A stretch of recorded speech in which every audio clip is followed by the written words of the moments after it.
Begini ya, kadang ada yang kelewat batas karena sudah jatuh cinta ya. Jadi segala hal yang berkaitan dengan dirinya itu diungkapkan kepada pasangannya. Padahal tidak semua rahasia pribadinya ya, atau bahkan aibnya itu penting itu disampaikan kepada calon pasangannya atau kepada yang sudah menjadi suami istri, menjadi pasangannya. Nggak usah. Nah, ini terutama bagi orang yang mau menikah ya, sudah bertunangan terus ya. Ini ada beberapa aib ya yang itu tidak boleh disampaikan kepada pasangannya, tidak boleh. Apa misalnya maksiat-maksiat yang sudah dia lakukan di masa lalu itu tidak penting ya, haram diberitahukan kepada pasangannya. Misalnya pernah pacaran sampai pegangan tangan, itu kan maksiat. Itu nggak perlu disampaikan kepada tunangannya yang akan menjadi calon istri atau calon suaminya. Maksiat dulu pernah misalnya punya sekian cewek, atau bahkan naudzubillah min dzalik ya, zina misalnya, atau pernah mencuri. Pokoknya maksiat-maksiat di masa lalu itu haram disampaikan kepada calon pasangannya. Kenapa? Efeknya luar biasa.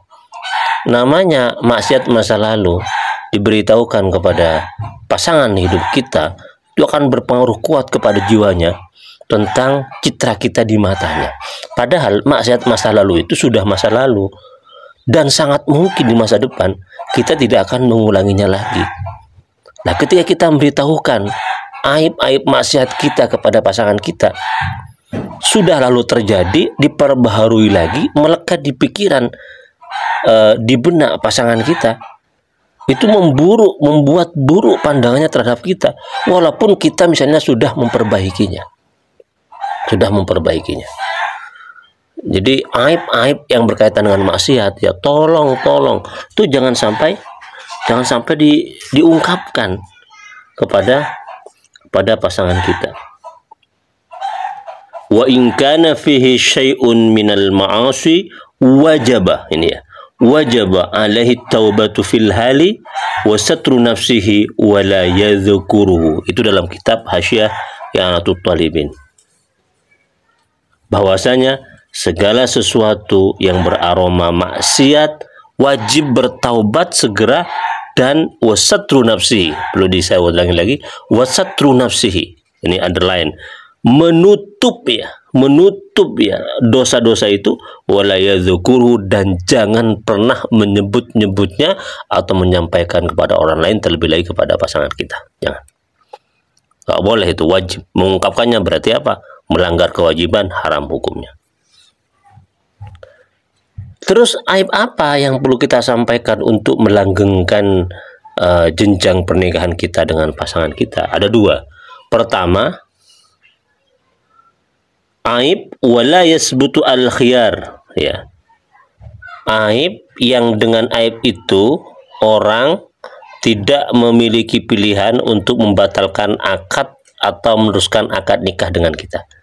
Jadi aib-aib itu bersifat sekunder, bukan primer, bukan maksiat, tapi hal-hal yang bersifat sekunder, bukan primer, tapi tidak maksiat. Misalnya apa?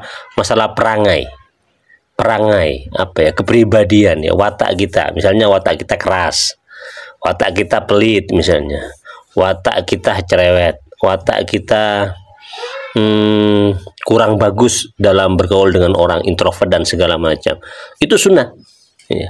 Sunnah ustuhibbah, disunnahkan untuk disampaikan.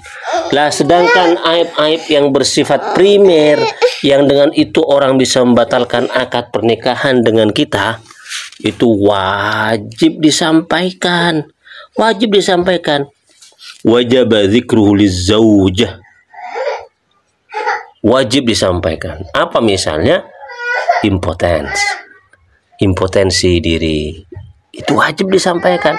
Karena kalau kita impoten nikah dengan orang itu jelas akan kecewa.